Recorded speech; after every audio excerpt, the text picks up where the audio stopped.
ಕೇಳುಗರೆ ನಮಸ್ಕಾರ. ಮನುಷ್ಯನಿಗೆ ಸಾವು ಅಂದ ತಕ್ಷಣ ಭಯ ಯಾಕೆ? ಸಾವು ನಾವು ಹುಟ್ಟಿದ ಮರುಕ್ಷಣವೇ ನಮ್ಮ ಜೊತೆಗೆ ಹುಟ್ಟಿದ ಅದು ನಮ್ಮ ಸಹೋದರ ಸಂಬಂಧಿ ಅಂತೇಳಿ ನಾವು ಹೇಳ್ಬೋದು. ಯಾಕಂದರೆ ಪ್ರತಿದಿನ ನಾವು ನಿದ್ದೆ ಮಾಡ್ತೇವೆ. ನಿದ್ದೆ ಬಹುಶಃ ಒಂದು ನಿತ್ಯ ಮರಣ ಇದ್ದಂಗೆ. ಅದು ಸಾವು ಚಿರನಿದ್ರೆ.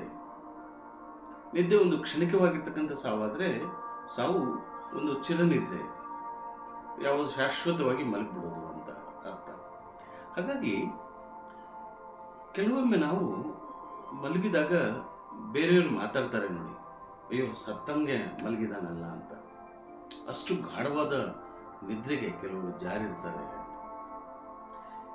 ಈ ನಿದ್ದೆ ಮತ್ತೆ ಮರಣ ಎರಡೂ ಬಹುಶಃ ಎಲ್ಲೋ ಒಂದು ಕಡೆಗೆ ಸಣ್ಣ ಹೋಲಿಕೆಯನ್ನು ಪಡ್ಕೋತವೆ ಅಂತಕ್ಕಂಥ.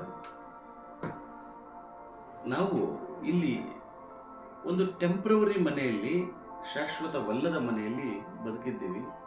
ಆದರೆ ಇದನ್ನೇ ನಾವು ನಮ್ಮ ಶಾಶ್ವತವಾಗಿರ್ತಕ್ಕಂಥ, ನಾವು ಯಾವತ್ತೂ ಬಿಟ್ಟು ಹೋಗದಂಥ ಒಂದು ಜಾಗ ಅಂತ ನಾವು ಅಂದ್ಕೊಂಡು ವಿಶಾಲವಾದ ಜಾಗವನ್ನು ಹಿಡ್ಕೊಳ್ಳೋಕ್ಕೆ ಪ್ರಯತ್ನ ಮಾಡ್ತಾ ಇರ್ತೀವಿ. ಆದರೆ ಅದು ತಪ್ಪು.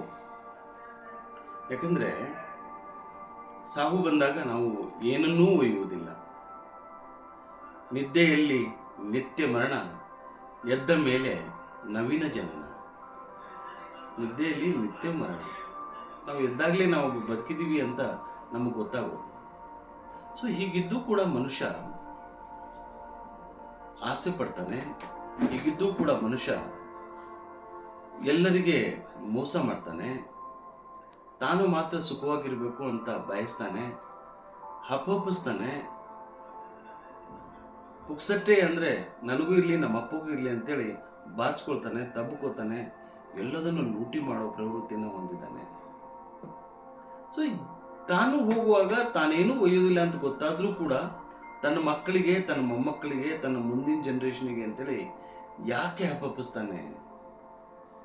ಯಾವಾಗ ನಾವೆಲ್ಲರೂ ಕೂಡ ನಾವು ಏನನ್ನೂ ಒಯ್ಯೋದಿಲ್ಲ ಅಂತ ಗೊತ್ತಾದ ತಕ್ಷಣ ನಾವೆಲ್ಲವನ್ನೂ ಯಾಕೆ ನಾವು ನಿರ್ಲಕ್ಷಿಸೋದಿಲ್ಲ? ಯಾಕೆಂದರೆ ಮನುಷ್ಯ ಆಶೆಯನ್ನು ತೊರೆಯೋದಿಲ್ಲ. ಅರಿಷಡ್ ವರ್ಗಗಳಿಂದ ಹೊರಗೆ ಬರೋಕ್ಕಾಗೋದಿಲ್ಲ. ಅವನು ಇನ್ನೂ ಗೊಂದಲದಲ್ಲೇ ಇದ್ದಾನೆ. ನನಗೆ ಯಾವಾಗಲೂ ಒಂದು ಪದ್ಯ ನೆನಪಾಗುತ್ತೆ. ಡ್ರೈಡನ್ ಬರೆದಿರ್ತಕ್ಕಂಥ ಡೆತ್ ಬಿ ನಾಟ್ ಪ್ರೌಡ್ ಅಂತಕ್ಕಂಥದ್ದು. ಸರಿ, ಜಾನ್ ಡನ್ ಬರೆದಿರ್ತಕ್ಕಂಥ ಪದ್ಯ ಡೆತ್ ಬಿ ನಾಟ್ ಪ್ರೌಡ್ ಅಂತಕ್ಕಂಥದ್ದು. ಈ ಸಾವು ಅಂತಕ್ಕಂಥದ್ದು ಸಹಜವಾದ ಒಂದು ಪ್ರಕ್ರಿಯೆ. ಅದು ಯಾಕೆ ನಾವು ಆ ಸಾವನ್ನು ವೈಭವೀಕರಿಸ್ತೀವಿ? ನನಗೆ ಗಾಢವಾಗಿ ಕಾಡಿದ್ದು, ಒಂದು ಇತ್ತೀಚೆಗೆ ಒಬ್ಬರು ರೈಲಿಗೆ ಬಿದ್ದು ಆತ್ಮಹತ್ಯೆ ಮಾಡಿಕೊಂಡ್ರು. ಅದು ನನ್ನನ್ನು ಗಾಢವಾಗಿ ಯಾಕೆ ಕಾಡ್ತು ಅಂತಂದರೆ, ಮನುಷ್ಯ ಸಾಯುವ ಮಟ್ಟಕ್ಕೆ ಅಧೀರನಾಗ್ತಾನ. ಪರಿಸ್ಥಿತಿ, ಪರಿಸರ, ಒತ್ತಡ ಮನುಷ್ಯನನ್ನು ಸಾವಿನ ಕೂಪಕ್ಕೆ ನೂಕುತ್ತಾ ಸಾಯ್ಬೇಕು ಅಂತೇಳಿ ಹೇಗೆ ಡಿಸೈಡ್ ಮಾಡ್ತಾನೆ ಮನುಷ್ಯ ಅಂತಕ್ಕಂಥದ್ದು ಗಾಢವಾಗಿ ಕಾಡಿದ್ದು.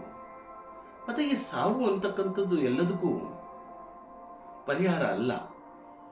ಮನುಷ್ಯ ಬದುಕಬೇಕು, ಈಜಬೇಕು, ಇದ್ದು ಜಯಿಸಬೇಕು ಅಂತೇಳಿ ದಾಸರು ಹೇಳ್ತಾರಲ್ಲ, ಹಾಗೆ ನಾವು ಪಲಾಯನ ಮಾಡಿದರೆ ಏನು ಪ್ರತಿಫಲ ಸಿಗುತ್ತೆ ಹೇಳಿ? ನಮ್ಮ ಹಿಂದೆ ಬದುಕಿರ್ತಕ್ಕಂಥವ್ರಿಗೆ ತೊಂದರೆನೇ ವಿನಃ ಅದೊಂದು ಸೊಲ್ಯೂಷನ್ ಅಲ್ಲ. ಹಾಗಾಗಿ ನಮ್ಮ ಸಾಲಗಳು, ಸೂಲಗಳು, ನೋವು, ಸಂಕಟ, ಡಿಪ್ರೆಷನ್ನು, ನಮ್ಮ ಏನೆಲ್ಲ ಕಷ್ಟಗಳಿದ್ದಾವೆ, ಆ ಕಷ್ಟಗಳ ಆಚೆಗೆ ಒಂದು ಸುಖ ಇದೆ, ಕಷ್ಟಗಳ ಆಚೆಗೆ ಒಂದು ಪರಿಹಾರ ಇದೆ. ಅವೆಲ್ಲವನ್ನು ನಾವು ಪಡ್ಕೋಬೇಕೇ ವಿನಃ ಒಂದು ಕ್ಷಣ ನಾವು ಅಧೀರರಾಗಿ ರೈಲಿಗೋ, ನೇಣಿಗೋ, ವಿಷಕ್ಕೋ, ನಿದ್ದೆಗುಳಿಗೆಗೋ ಜೀವವನ್ನು ಬಲಿ ಕೊಡಬಾರ್ದು.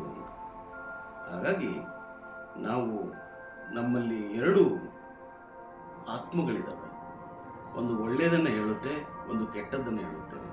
ಯಾವಾಗಲೂ ನಾವು ಒಳ್ಳೆಯದು ಏನು ಹೇಳುತ್ತೆ ಅದನ್ನು ಕೇಳಬೇಕೇ ವಿನಃ ಕೆಟ್ಟದ್ದು ಹೇಳಿದ್ದನ್ನು ಅದರ ಹಿಂದೆ ನಾವು ದಾಸರಾಗಿ ನಾವು ಓಡಬಾರ್ದು.